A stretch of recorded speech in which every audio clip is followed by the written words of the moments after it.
Hello နေ့ကကျွန်တော်တို့တွေကိုတိုင်းလေးတွေကိုကျွန်တော်တိုင်းပြနေပြီနော်တိုင်းပြပြီးခဲ့တာဖြစ်တယ်အခုဆိုရင်ကိုတိုင်းလေးတွေကိုဒါတိုင်းလို့ရထားတဲ့အခြေလေးပေါ့နော်ဒါဆိုရင်ခါပက်လေကကျွန်တော်20ရတယ်ပြီးသွားရင်တင်ပက်လေကကျွန်တော်22ရတယ်ကလေးဖြစ်တဲ့ကြောင့်ခါနဲ့တင်တွေကတိတ်မကွာဘူးနော်နှစ်လောက်ပဲကွာတယ်ဘာကြောင့်ဆိုကလေးကြတော့တင်သိမ့်မရှိရတဲ့ကြောင့်ပေါ့နော်အဲဆိုရင်ကျွန်တော်တို့အရှည်ရနော်အရှည်ရကြတော့ဘယ်လောက်လဲဆိုတော့အရှည်တိုင်းတာကြတော့24ရတယ်ခြေဝါကြတော့73ရတယ်နော်ဒါဆိုရင်ကျွန်တော်တိုင်းတဲ့၄ချက်ကကျွန်တော်တို့ပြီးသွားပြီပါနော်၄ချက်ကပြီးသွားပြီသူကကြတော့ခြေဝါရဲ့အရှည်ရဲ့တင်ပတ်လေရဲ့ခါပတ်လေโอเคအားလေးတွေကျွန်တော်ပုံတင်ဒီမှာအစားပတ်တယ်နော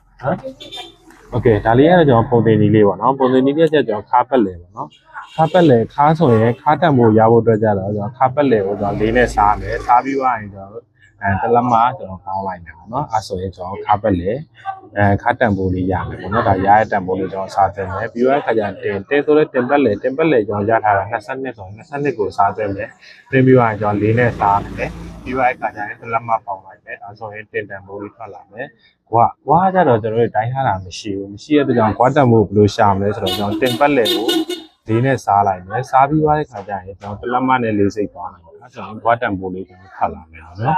။ပြီးသွားတဲ့ခါကျရင်ကျွန်တော်အရှည်ကကြတော့ကျွန်တော်အရှည်ကိုကျွန်တော်တို့ဒီမှာတလက်0.4ပေါ့နော်။လေးစိတ်0.4လေးကျွန်တော်နှုတ်လိုက်မယ်အရှည်ကိုကြတော့နော်။ဒါကြောင့်ဆိုတော့ကျွန်တော်ခပ်ပြားမှလည်းကျွန်တော်ကအဲလေတွက်ကအောင်မှဖြစ်တယ်ကျွန်တော်0.4လေးနှုတ်လိုက်မယ်။ပြီးသွားတဲ့ခါကျရင်ကျွန်တော်ခြေဝါကြတော့ကျွန်တော်ခြေဝါကိုကျွန်တော်ခြေဝါရဲ့တန်ဖိုးကိုကျွန်တော်လေးနဲ့စားမယ်။စားပြီးသွားရင်ကျွန်တော်ရရဲ့တန်ဖိုးလေးထွက်လာမယ်။ Okay ဒါလေးရတော့ကျွန်တော်ဒီအောက်မှာအစားလေးတွင်ထားတယ်ပေါ့နော်ဒါဆိုကျွန်တော်ခါဆိုခါပက်လေကိုဒီမှာခါပက်လေလေးကိုကျွန်တော်အစားသွင်းလိုက်တယ်သွင်းပြီးတော့ကျွန်တော်လေးနဲ့စားတယ်စားပြီးသွားရင်ကျွန်တော်တလက်မပေါအောင်တယ်နော်အားလေးကဘယ်လိုမျိုးလေးဆိုတော့ကျွန်တော်ပြမယ်ဒီမှာခါကြတော့20ပေါ့နော်20ကိုကျွန်တော်တို့လေးနဲ့စားလိုက်မယ်20ကိုလေးနဲ့စားရတော့4 5လီ20အဲဆိုရင်3ညကျင်းသွားပြီဆိုတော့ဒါဆိုရင်ဒါ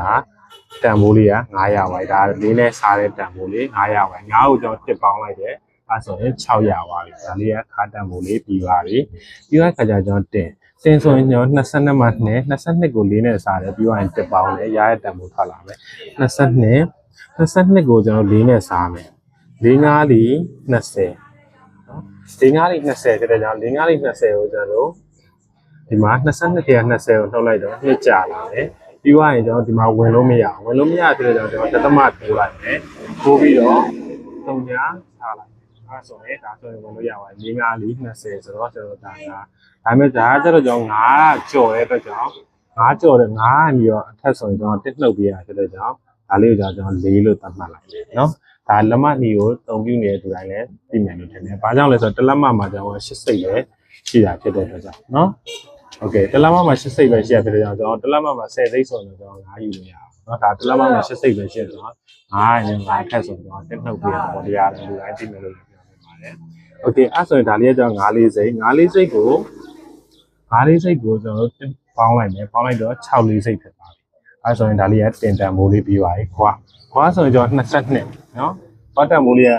ဒီမှာတင်တန်မိုးတင်ပတ်လေကိုအစားသွင်းလိုက်တယ်22ကို4နဲ့စားလိုက်တော့22ကို4နဲ့စားလိုက်တော့ဆောင်းနာလိုမျိုးပဲ9လေးစိတ်ရတယ်9လေးစိတ်ကိုကျွန်တော်တလက်မနဲ့4စိတ်ပေါင်းလိုက်တော့9ဖြစ်သွားပြီဒါဆိုရင်ခွာတန်မိုးလေးရပါပြီပေါ့နော်ပြီးသွားတဲ့ခါကျရင်ကျွန်တော်အရှည်ဆိုရင်လည်းအဲ့တိုင်းပဲ22မှ4 24ကိုကျွန်တော်တို့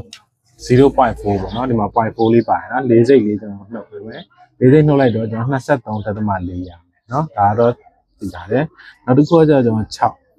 ခြေဝါပေါ့နော်ခြေဝါဆိုရင်ကျွန်တော်73ကို4နဲ့စားမယ်73ကို4နဲ့စားမယ်ဆိုနောက်တစ်နည်းတွက်တဲ့နည်းနောက်တစ်နည်းထပ်ပြောပြပေးမယ်နော်73